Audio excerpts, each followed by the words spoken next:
Thank you so much, Etienne and Panna. Now, I know a lot of us spend a lot of time complaining about millennials, but there's a new threat. It's Gen Z.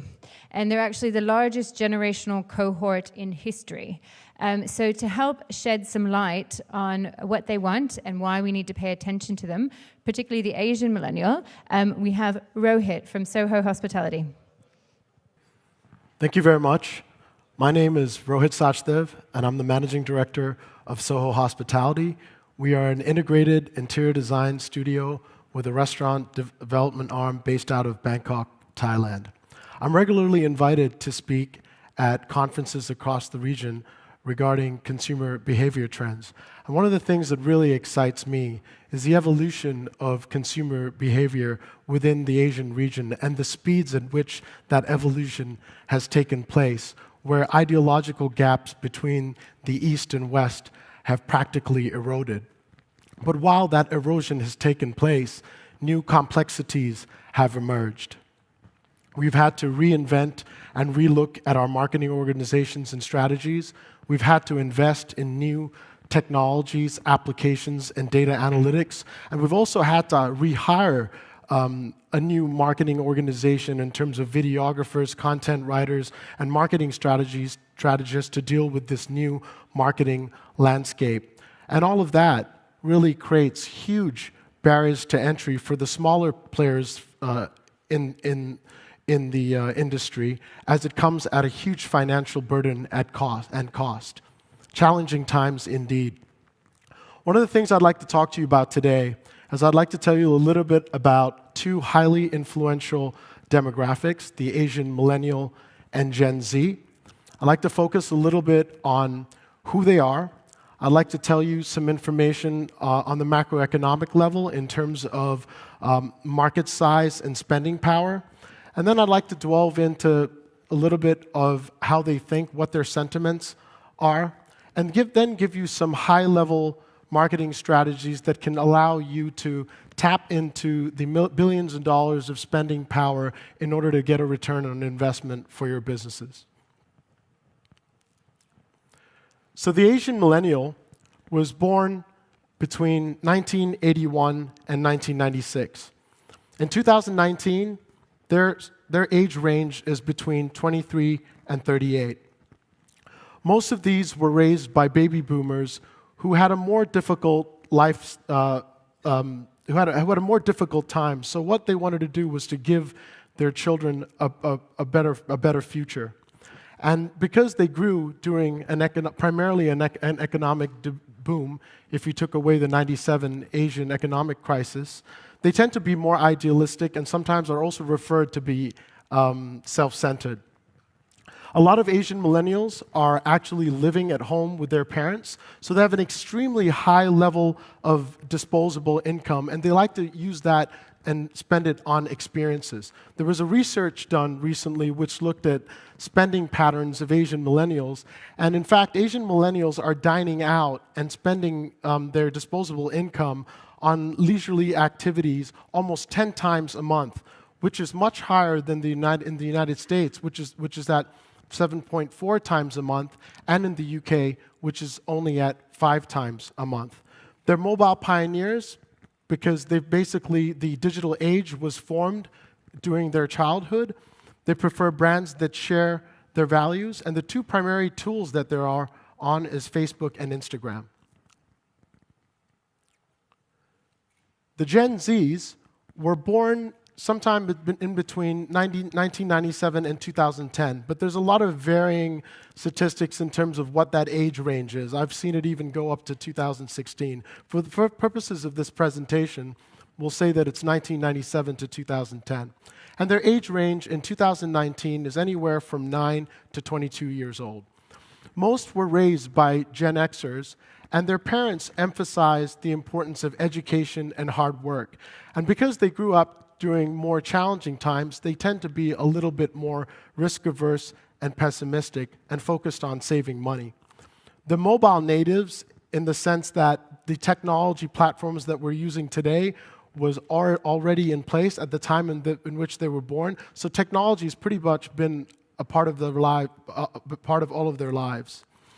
They prefer engaging in with smaller brands, and they would rather see marketing and campaigns with real people than celebrities.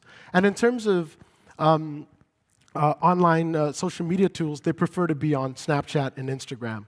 So one of the things you might be asking yourselves is, why are these two demographics getting so much media and paparazzi attention?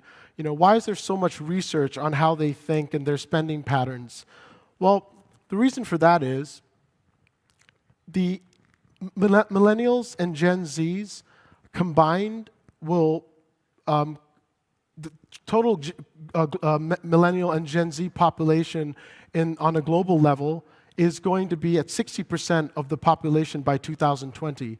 But looking at the Asian region alone, millennials will represent 60% of the Asian region with a combined population of almost 1 billion people. 400 million in China, 400 million in India, 80 million in Indonesia compared to 120 million in the rest of the Asian region. So whether you're a purveyor of goods and services in the online business, a restaurateur, or in the hospitality business, the sweet spot is all about the Asian millennials and Generation Z. And in terms of reaching out to these customers and these consumers in terms of technology mediums and content, it pretty much is about mobile first. More than 90% of millennial consumers in Asia are on smartphones, and the number of hours they're spending on their mobile phones are the highest in the world. Asian millennials are spending 3.6 hours per day on their mobile phones, compared to only 2 hours per day in the United States and 1.8 hours a day in the UK. Thailand, the country that I'm from, has the highest average spend per day on mobile phones, which is at 4.2 hours per day. And in terms of content and the best medium and ways to reach these consumers, it's pretty much all about video content. YouTube is today recording 5 billion video views per day. And in fact, the Asian millennials' viewer watch times within the Asian region tripled over the last 3 years, with Thailand, Vietnam, India, and Japan reporting some of the highest viewerships in the world. So what's the sentiment of these consumers? What are they thinking about? How are they feeling? What are their emotions like? Allow me to shed some light on that. So the Asian millennials and Gen Zs are actually very anxious about their future.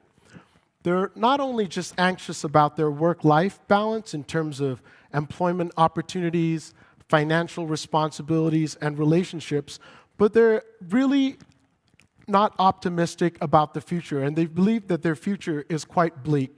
They're coming into the world at a time in which there is climate change, right-wing movements, racial discrimination. They've practically grown up at a time in which terrorism has been part of their lives. So these are very, very challenging times, and they're very anxious about what the future holds for them. And the other thing is that they're coming into the world at a time in which there's a huge disparity between their wages and the prices of goods and services. So their ability to acquire assets or wealth is going to take them generations. And that's why we're seeing them questioning preconceived notions and fundamentals and moving from wanting to acquire and own things to wanting accessibility, which is giving rise to the shared economy. Gen Zs are also engaging in social and political activism and using social media as a way to rally governments to take control of some important causes. And by doing that, traditional information hierarchies are being broken as millennials and Gen Zs, especially Gen Zs, are taking actions into their own hands. Take, for instance, Greta Thunberg, the Swedish 16-year-old climate activist whose lone strike against the Swedish government morphed into a powerful global movement against rallying governments and politicians to make changes in terms of the climate issues. Or in my home country of Thailand, where Gen Zs rallied around the government to have a rich entrepreneur who was caught poaching in a natural park prosecuted. All these things would have not have happened without the social and political activism of these consumer groups, who are now a real force to be reckoned with. Asian millennials and Gen Zs are also increasing their political influence at the polling booths. In 2019, millennial voters will become the face of Asia as two of the most powerful economies in Asia, Indonesia and India, will have 500 million millennial voters heading to the polling booths for the first time as job security and economics take center stage. So what's really happening? What does all this really mean? What we're experiencing today is a paradigm shift where authenticity is taking center stage. Millennials and Gen Zs no longer want to engage with brands that are cool anymore. They're becoming very skeptical of government inaction, and they want to engage with brands that have a human impact and that are going to make their livelihoods better.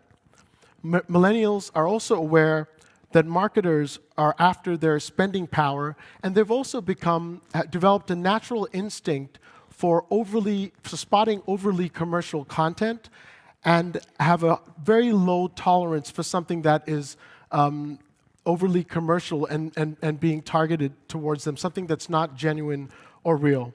There was a survey done asking millennials and Gen Zs to define what are the things that they wanted to see from their brands when they're engaging with them, and these were the top 5 things. The first thing was responsiveness. They wanted to see the brands becoming more responsive as they're in terms of facilitating communications, because they're online and they most of the time communicating with the brands online. The second thing was they wanted to see more information in terms of educational content so that they could learn more about the brands. Thirdly, they wanted to know who are the people behind the brands, who is the CEO, what does he believe in, what does he represent, and they wanted to know what he believed in beyond the commercial interests of the company. They also wanted to engage with brands that had a business with purpose, that were going to make their lives better. And lastly, what they wanted to see was they wanted to see behind-the-scenes content so that they could delve and understand more about the culture and values of those brands. And all of this culminates in the desire for these consumers to engage with their brands with more authenticity. So, as restaurateurs and people in our industry, what is it that we need to do in order to maximize impact, create insane customer loyalty, and tap into this massive amounts of spending power in order to get a better return on our investment? The first thing is we really need to start answering the question why. Why are we in business? And the answer to this question has to be pretty much beyond the commercial and profitable gains of our businesses. And it can't be just another CSR campaign designed to check the boxes and appear on your annual reports. Millennials are extremely skeptical of governments, and they're looking for brands who are committed to improving their livelihoods. And in order to do that, it's really important, in order to transform our businesses to become one that has a sense of purpose, there are key success factors that need to be in place. Firstly, we need to define our sense of purpose, define a single sense of purpose, and use a single message in order to communicate that purpose. But not only that, once we've defined the purpose and the message, we need to carefully empower our customers, employees, and our partners so that we can deliver that message in an authentic way. And once, take for instance Sombrero. The company has donated over 29 million free meals to the underprivileged, and they have a target of reaching 1 billion meals by 2025. This is a company that today is a $300 million business with a clear sense of purpose, delivering one message and returning a great, engaging in a great sense of purpose, and also getting a return on investment on their business. Once you've identified your sense of purpose and the message, it's really important for you to define the authenticity of your message. Millennials and Gen Zs are extremely loyal, but they're also very unforgiving if there's not clarity in your voice. Marketers must carefully evaluate the following. What is your story? What is your tone of voice? What is the nature of the content in which you will employ to reach out to these consumers? And although data analytics is really important in terms of measuring your success, we have to understand that there are perceptions and dialogues and energies that are intangible when we're trying to create an emotional bond between our brand and our customers. And that is very much integral in terms of building trust. And these things are very difficult to be measured through data analytics. Lastly, I really believe it's important for us to tackle the environmental and climate issues. Climate change has become one of the most important topics of our time, and millennials and Gen Zs really want us to take an action so that we could create a better future for them. And today, there's about 150 to 200 species that are going extinct every day, and the rate of progression in terms of what's happening is 1,000 times more than the natural rate. So we have to take action, we have to come together as a group, and we have to do it now. But it's not only about just initiating your sustainability practices, but it's about empowering your employees, partners, and your customers with what you're doing. And the best way to do that in order to effectively reach Gen Zs and millennials is to use impact dashboards, gamifications, and graphical representations, which help to facilitate better engagement with millennials and Gen Zs. At Soho Hospitality, we recently hired an Instagrammer with 2.3 million followers. And one of the things we asked them to do was to look at our business and help us to devise new and better ways to reach our target demographic, which happens to be millennials and Gen Zs across our 7 restaurants. After sitting around with them and doing a number of different exercises and strategy sessions, one of the things we came up with was to get me on the camera. But to get me on the camera on a series of videos just talking about what I believed in an unscripted, authentic, and genuine way. This is one of the first videos that we launched, and it was a video that got some of the highest in terms of engagement, views, and shares, and I wanted to share this video with you. Hi. My name is Rohit Sachdev, and I'm the Managing Director of Soho Hospitality. I've been overwhelmed by the impact of climate change on our planet, as well as the environmental devastation caused by plastic waste, especially in my home country of Thailand. At Soho Hospitality, an important aspect of our core values is to operate a business with purpose. And most recently, I've been working with our internal teams to look at ways in which we can do things to benefit the environment and the local communities in which we serve. If you had visited any of our restaurants or bars, you would have noticed that we completely eliminated the use of plastic straws in favor of paper straws. We also made a pledge to become carbon footprint positive by investing in natural capital through the purchase of 15,000 mangrove trees in the Thor Heyerdahl Climate Park in Myanmar. Additionally, we began to work with a local organization where unused food production from all of our restaurants and bars are picked up daily and sent to local orphanages around Bangkok. And that's not all. At Soho Hospitality, we believe it's our responsibility to positively impact our local communities. And through our collaboration with a nonprofit organization, the Solange Paz Mendoza Foundation, we're actively looking for projects where we can benefit underprivileged children with sustainable projects across Thailand. I believe it's very important for all of us to come together to protect the Earth's vital resources.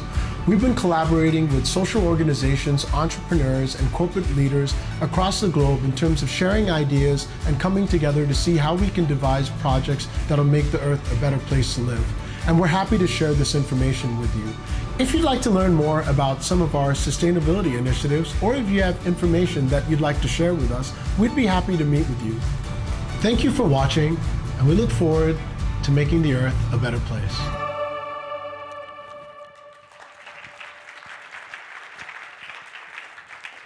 So this was a series of videos that we launched where I'm no longer speaking about any commercial content of any of my businesses, and it really resonated with millennials and Gen Zs, and we rolled out a couple of these where I did behind-the-scenes tours of my restaurants, showing some of our employees and doing behind the scenes on their lives and what they were doing outside of our companies, and it really resonates all the things that I've mentioned in this presentation in terms of increasing visibility, impact towards the millennial and Gen Z demographics.